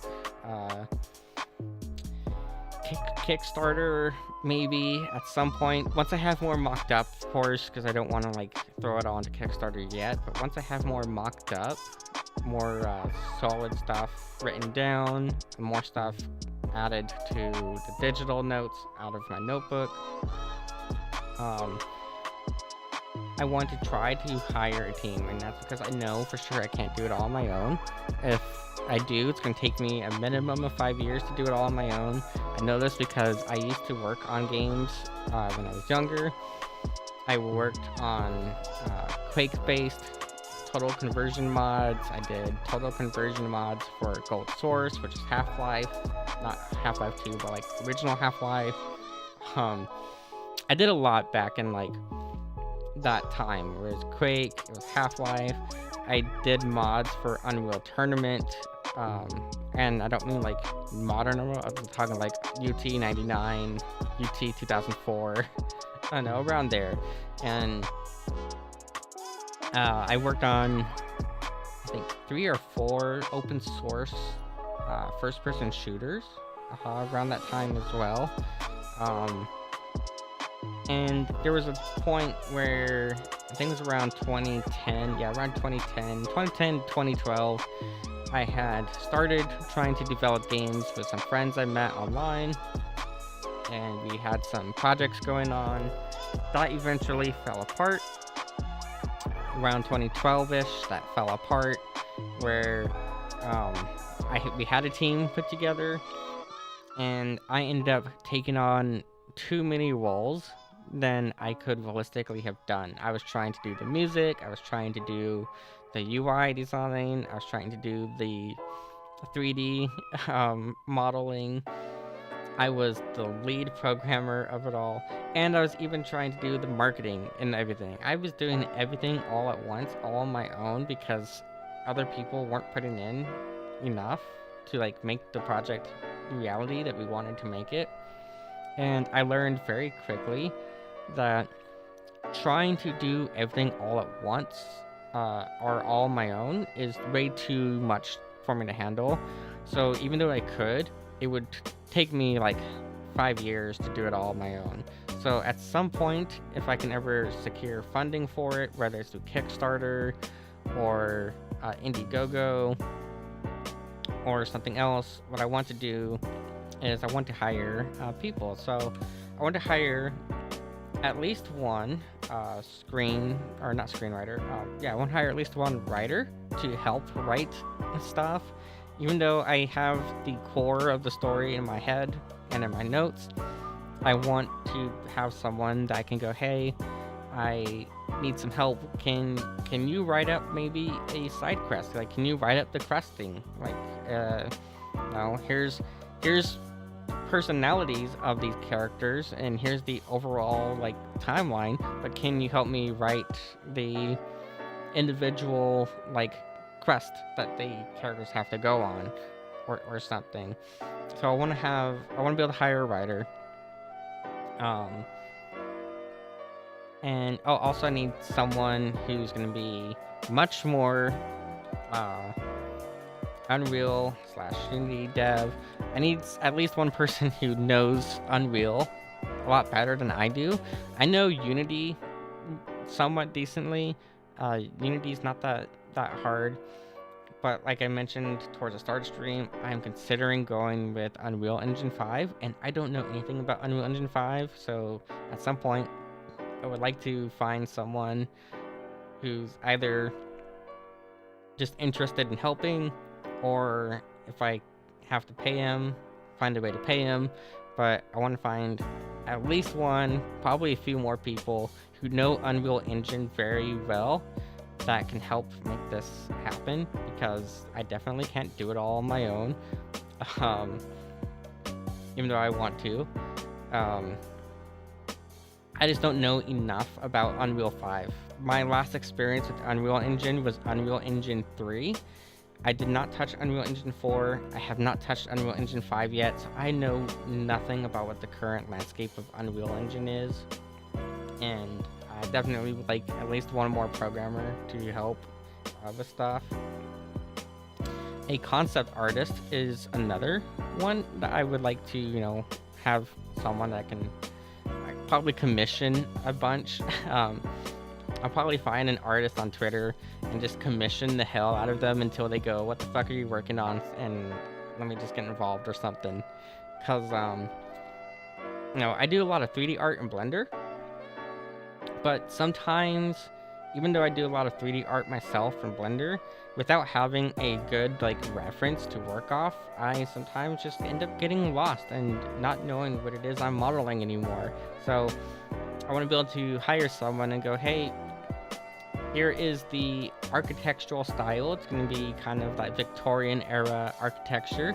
Can you, come up with a concept of what the town might look like or something, and then work off of their reference as in Blender, take their reference, go into Blender, and then model it up myself." But having someone to kind of help with the reference material and the concept art would be a huge help. So I'm definitely gonna look for a concept artist. Maybe I'll just go on maybe I'll go on Fiverr and find someone there, but I'd rather not just take someone off of Fiverr, because Fiverr is very hit or miss. I've had mixed results. I used to sell stuff on Fiverr. I used to do video editing, and I would go on Fiverr and I would charge like $30 a video, which really isn't that much when you think about it. So I was on Fiverr myself, and I used to hire other people from Fiverr, and it's very, very hit or miss with Fiverr. So probably want to just find an artist on maybe VGen, either VGen or Twitter. I was gonna say DeviantArt, but DeviantArt, I don't know if it's really a good place to find people to commission anymore. And then Artstream kind of went downhill recently as well. I'm not really sure where the best place to find a concept artist is, but if I can find a concept artist at some point, then that'd be great. And then obviously, sound/score composer. So I actually own about maybe, I think how much. I own a pretty sizable audio library that does have tons of UI and magic sounds in it. So I'll probably be using those UI and magic sounds that I already have. But what I'm going to want help with is going to be the actual musical score and some of the other Foley that might be needed. And because I do want to pay homage to that older era, there's two requirements I'm going to have for the sound/musical score, which is going to be to use either Roland Sound, what was it called? It was Roland SC. What was the name of it? I gotta figure what was this sound? Oh, Sound Canvas. That's what it was. Roland Sound Canvas. So and if they need me to, I will supply them with a copy of Roland Sound Canvas, because what Roland Sound Canvas is it's now in the form of a digital VST, but it used to be physical hardware, and it was the hardware that was used back in the 90s, early 2000s for most of the JRPGs. Oh, hi, thank you for following Mama Heavy. Yeah, Roland Sound Canvas. If you've played any PlayStation 1 or Super Nintendo. Yeah, Super Nintendo, because Super Nintendo used samples. It didn't have an onboard sound chip. That's right, yeah. Anything from the Super Nintendo to the PlayStation 1, that era of RPGs, um, they heavily used Roland Sound Canvas hardware. So I want to, whoever ends up being the sound slash score composer, I want them to have a copy of Roland Sound Canvas so we can get that classic feel out of the music for it. But they also would have to be familiar with traditional orchestration is the thing, because like and I've run into this problem with Fiverr specifically. um I've tried to hire people off Fiverr for music before, and when I go on Fiverr and I go like, oh, I want to find a music composer, a lot of EDM, which isn't bad, you know, EDM is cool, but a lot of EDM, a lot of rock, a lot of everything other than traditional orchestra. And I would want them to be familiar with like traditional orchestration. Could have sworn you were already following Lamal. Well, now you are. You know, glad you finally are following. Well, wait, you know what it is? You and I are following each other on Fansly. Yeah, we're following each other on Fansly. I don't think we've actually followed each other on Twitch yet. So no, I'm gonna also throw a follow your direction as well. Wait, I can't follow people from Restream. Hold up. Restream does not allow me to follow people because Restream is stupid. Let's see here. Follow. There we go. There we go.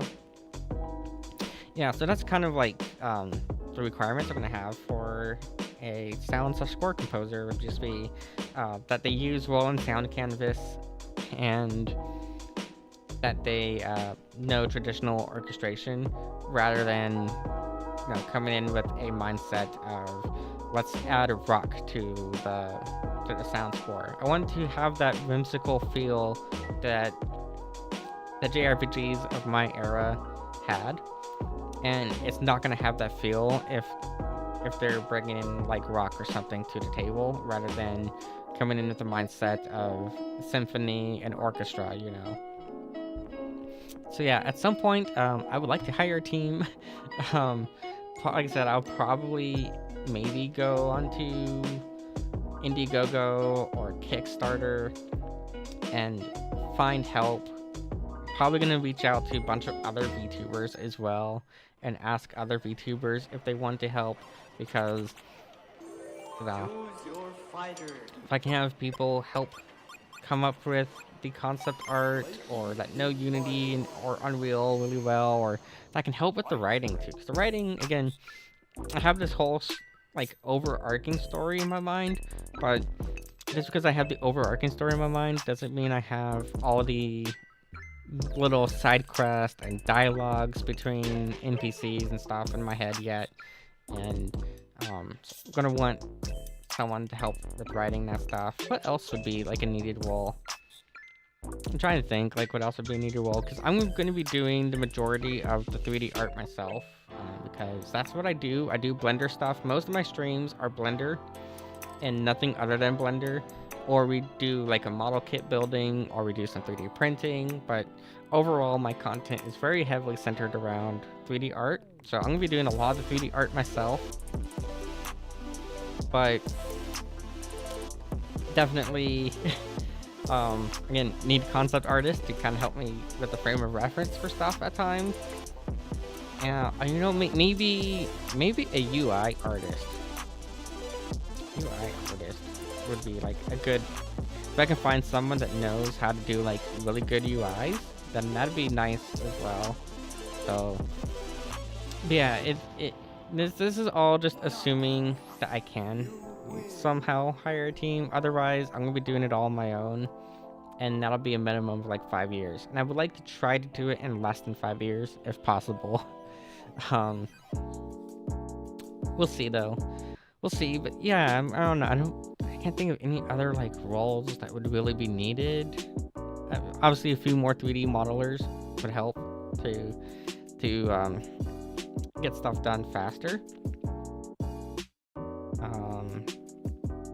Yeah, writers, programmers, more artists, sound. I guess it'd be more of a score composer because, like I said, I already have a huge library of UI sounds, so I don't really need UI sounds to be done. It's the musical score, and I could do something where I could use like a music library, because I do have a music library that I actually buy from pretty routinely. If I can see what tab had that window, I think it was this tab here. I have a music library that I do use pretty often.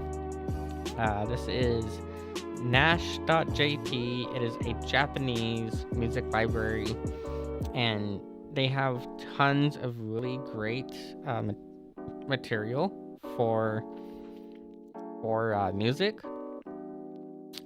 But purchasing a license for their music is, one, expensive as shit.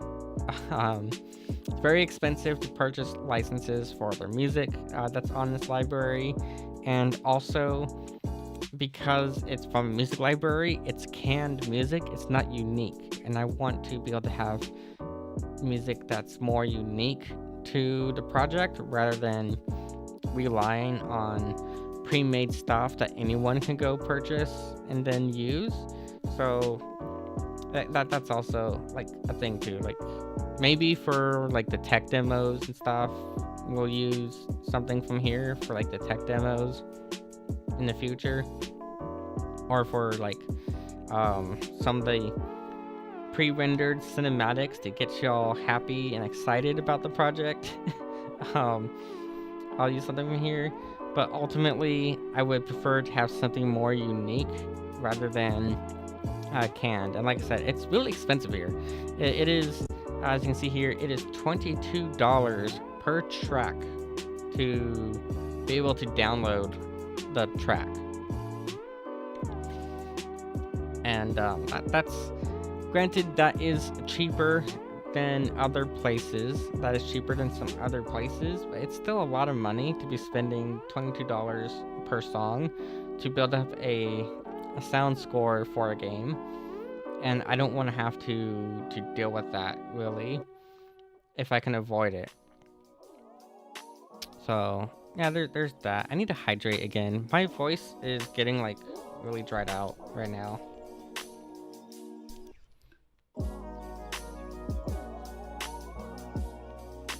I'm also tired and hungry. I got like 4 hours of sleep, and I'm hungry, but I'm also a fat ass. Today when I after I went to the dentist, see, and here is the problem with me and why I have to go to the dentist, because I'm dumb.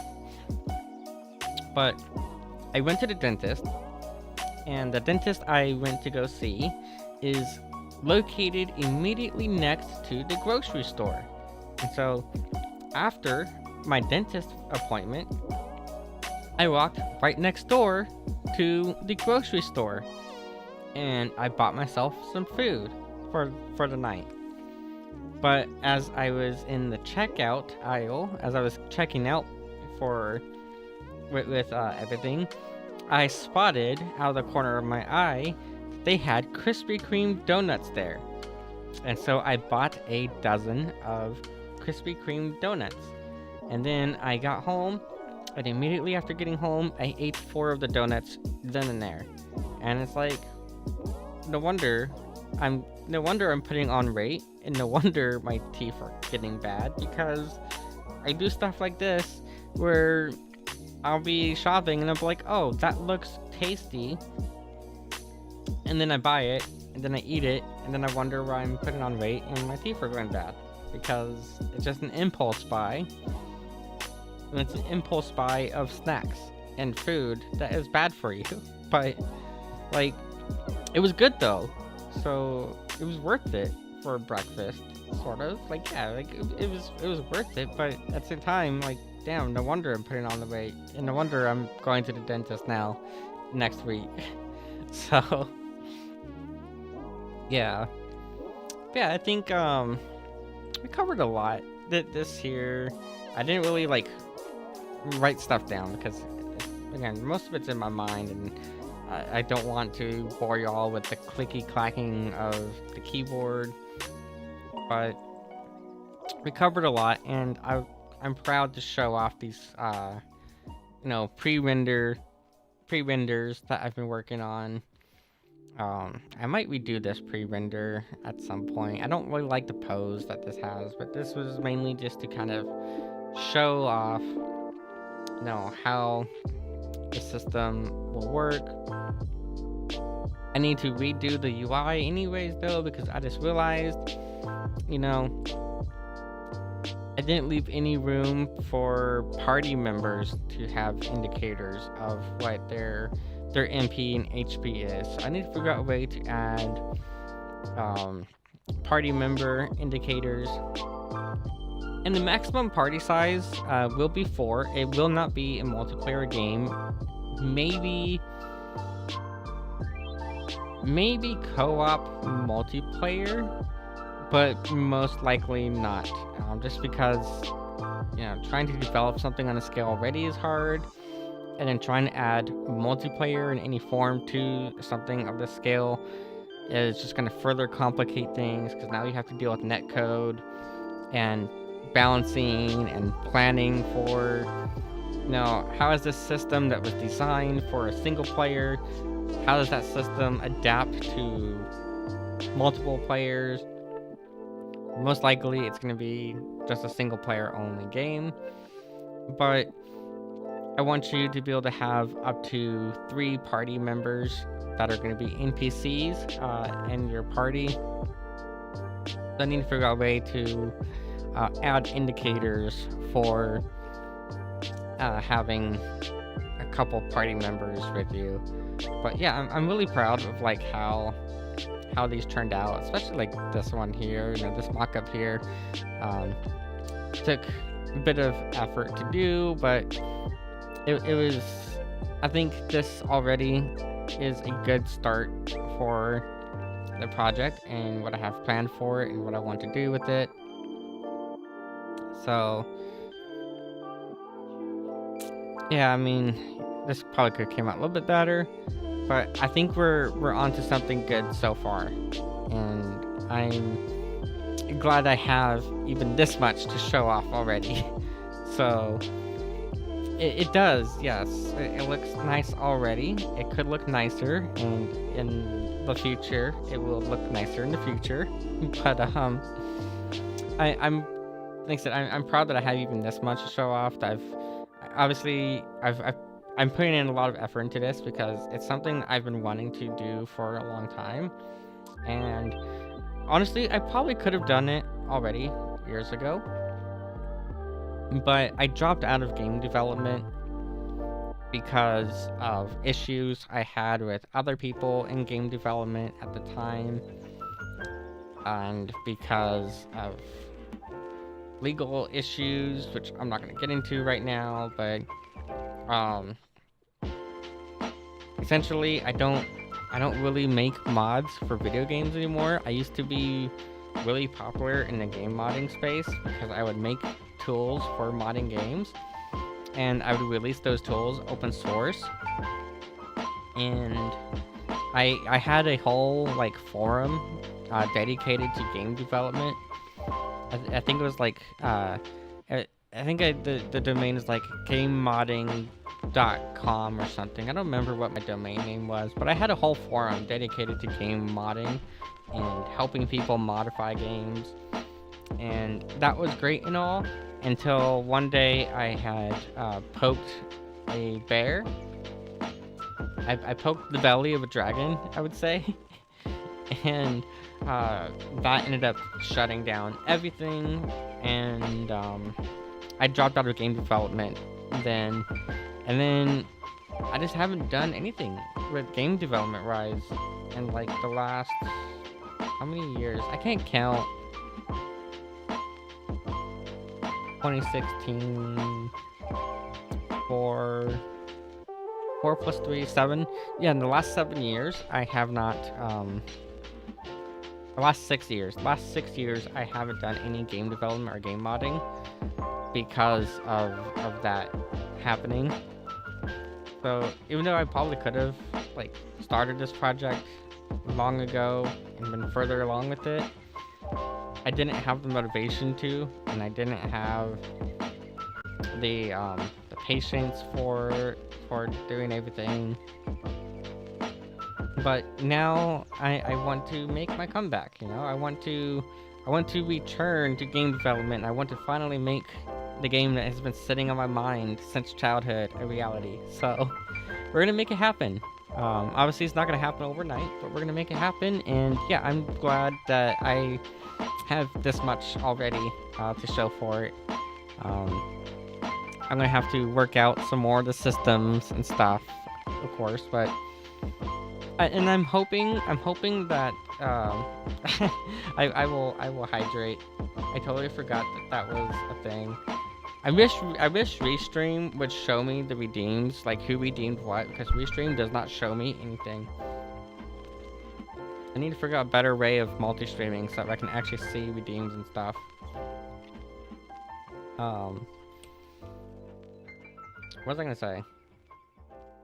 I'm saying something. Let me hydrate first.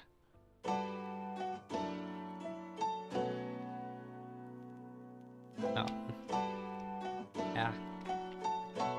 But I'm hoping too that by paying homage to these older games that I grew up with personally, that other gamers also will like appreciate it, right? Because I feel like a lot of us gamers who are my age group, at least, we were around for the DOS era of gaming, and we got to see the evolution of gaming from being 8-bit to 16-bit to 64-bit with the N64 and the Sega Dreamcast. Actually, I think the Genesis was also 64-bit, now that I think about it. But anyways, my age group, we got to see the evolution from the NES and the Super Nintendo to the N64 and so forth. Like, we were around for that early era of gaming, and I think we watched it all happen, and then we watched a lot of like experimentation on in the early gaming era when everyone was trying out different things. Everyone was trying different mechanics. Everyone was trying different styles of gameplay. And then we kind of hit a stale point where I think starting roughly around the PlayStation 3, for sure with the PlayStation 4, we had this shift where games went from being very experimental and having all kinds of different mechanics put into them and having a huge focus on the narrative and the story to being a formula. And I definitely know an example would be like Call of Duty. You know, early first-person shooters, we start off with like Quake and Unreal Tournament where you're fighting against aliens, and aliens were the big thing. And then we had a shift from fighting aliens to World War II for a good while. For a good while, it was nothing but World War II games. You know, you had Battlefield 1942. You had all the expansions like Battlefield 1942 Road to Rome. You had Medal of Honor, the original Medal of Honor Allied Assault, followed by like 10 or so sequels to Allied Assault, all of which were World War II centered. You had Company of Heroes, the original Call of Duty. The first 3 Call of Duty games were World War II.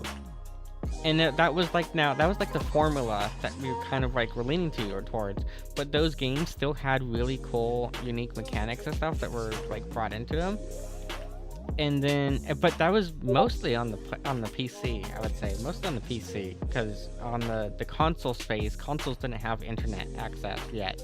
So on the console space, your first person shooters would have been like one of my favorites actually, and I might play it on stream soon. We might actually do a whole playthrough of this series on stream, because I was playing it the other day and I was like, damn, this has so many cool mechanics that I want to be able to talk about, but it also has a bunch of bad mechanics that need to be talked about as well. Yeah, GoldenEye for sure.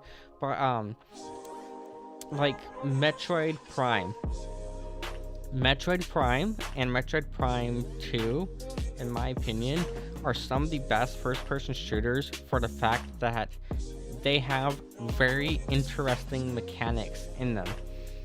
And like a good example would be Metroid Prime 2 had a mechanic in it where you're playing as Samus and you're in this unknown planet, and when you're there, you get sucked into a wormhole that sends you into like an alternate version of that same planet, and then you end up going back to the original version of that planet. But as you're playing the game, it introduced this mechanic of a light and a dark world. So your character, as you're playing, you would go into these portals, and those portals would send you into the dark version of the world, which sometimes would have different architecture to the original. But when you're in the dark version of the world, your character was taking damage passively. So like every second you lost like 3 or so hit points every second. But if you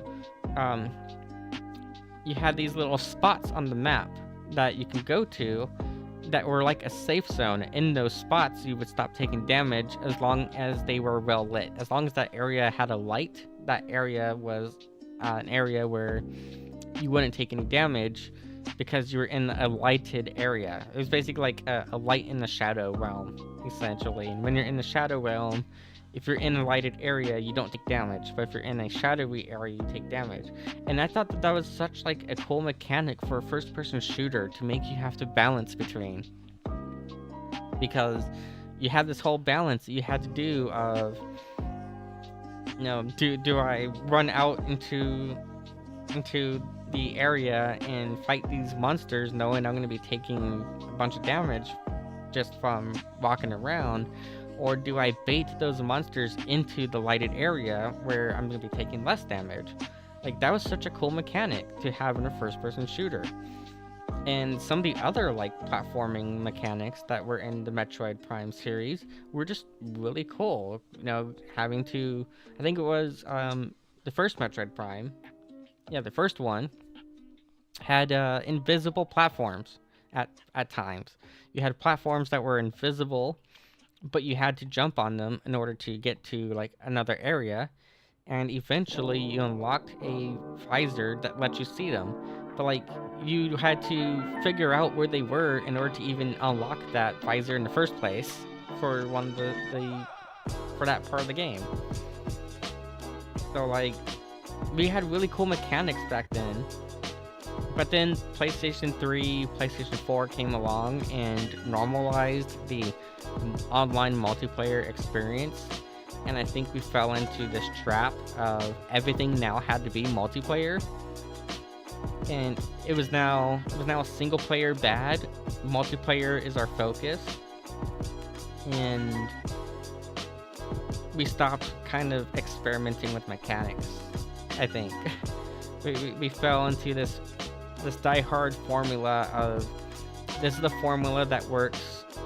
We do have some our single player games, obviously, like the Assassin's Creed, for example, did introduce some cool mechanics like jumping off the roofs, and that was a single player game.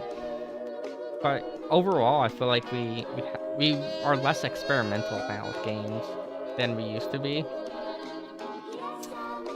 Yeah.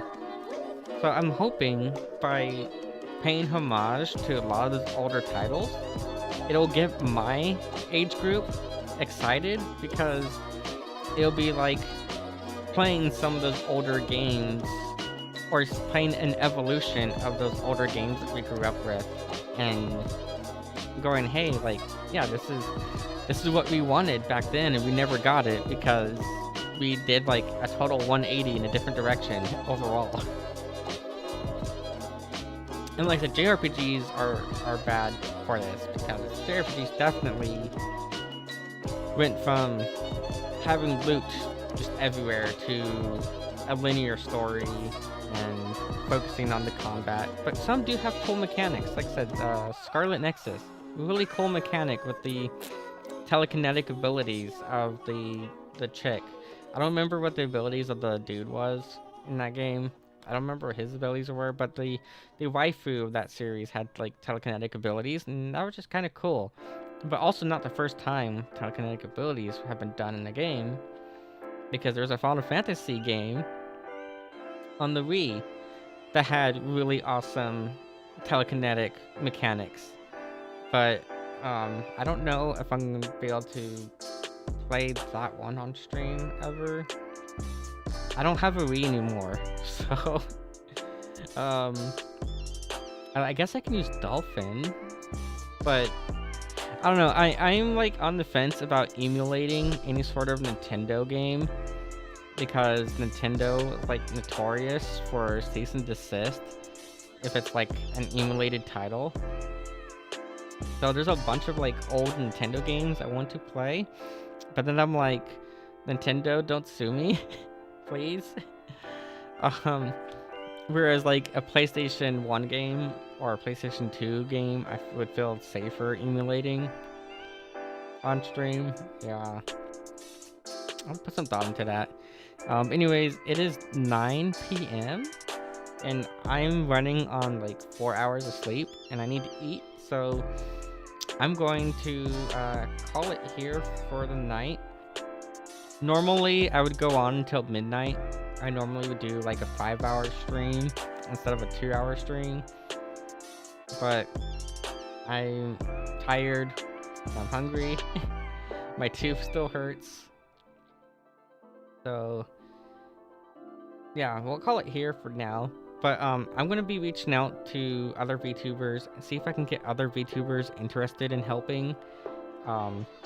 Ideally, I want to, you know, have a bunch of friends involved and not just have people on payroll. I want to have friends involved in the project and not just people that I'm paying to be involved in the project, you know? So I'm going to reach out to some VTubers that I know and ask if they would want to help with writing or some of the other stuff. But I think for sure for the music, I'm gonna have to probably hire someone, 'cause I don't know of any VTubers that do music, because I know there's a bunch of VTubers that do music. I don't know if any of them can do traditional orchestra or symphonic music, so I'm probably gonna have to hire like, a professional for that. But yeah, I'm gonna try to ask people for help, because that's something I learned too in the past. I learned that I'm very stubborn and I don't like to ask people for help, and because I don't ask people for help, a lot of my projects end up failing. I don't know if I talked about it on here before, but I once had a company. I once had a business. It was a fashion business. Let me switch screens over. Let's switch screens over to the studio room. Hello, we're in the studio room. Yeah, I don't think I ever talked about it on stream before, but I once had a fashion company. It was a fashion company that did anime merch. I made shirts and all kinds of other anime related fashion merch. I sold cosplay as well. So it was a mix of like, you know, shirts and cosplay, a bunch of that kind of stuff. And it was doing pretty good. I was running it pretty successfully, but I was really stubborn, and I kept telling myself no one is going to want to help me with the startup, because why would anyone want to be part of a startup and do all this work and effort knowing that they're not going to get paid until like a year later, when there's actually some income coming in? Because your first year starting a business, your first year running a business, it's going to end up in the red just because of the cost of doing business. Um, I had to register an LLC. I had to get California sales tax permits. I had to register trademarks. I had to do all kinds of licensing stuff. It was very expensive. And so I kept telling myself, no one's going to want to help me do this startup because I can't afford to pay them a living wage. I just simply I'm not able to pay minimum wage. I was a college student at the time. I was a pretty broke college student, but I was a college student, and I was like, none of my other friends have money either. They're also college students, and so I thought to myself, no one's gonna want to help me with a startup because all of us are barely surviving as it is, and it worked out pretty well at first. I think I was probably pulling close to 3,000 gross profit, but not net profit. That's the thing though. Gross profit and net profit are very different things. And when you have a bunch of expenses you gotta pay, and you gotta, source inventory, and regulatory fees and stuff, like that gross profit does not really translate into net profit right away, because you're basically taking all that money and spending it back on marketing, spending it on everything else. And I ended up having to shut it down within like a year, because I just simply couldn't handle it all on my own. I was doing everything by myself because I was too stubborn to ask people for help. And I reached a point where I was getting like emails, like customer service emails a lot, and it wasn't always like bad stuff. Like sometimes it would be, asking for a refund, or an item didn't arrive. What can I do about it? That kind of thing. And I got overwhelmed at a point where it was too much for me to handle on my own, because I was no longer able to maintain order fulfillment as well as customer service and doing everything else all at the same time. So I learned that I need to not be stubborn and I need to actually ask people for help, because I'm sure there are some people who would be willing to help if I just said, hey, can you help me like start up this game development team? Like, I can't pay you right now, but if our game does good, then we'll all get paid. I'm sure there's some people who'd be willing to help if I just simply said that, instead of going and being like, well, I can't afford to hire people yet, so I'm not going to, and then that's going to, weigh down on me and make it hard for everything. So yeah, I need to not be so stubborn and reach out to people, ask for help for once. And yeah, I'm gonna try to do that. But I'm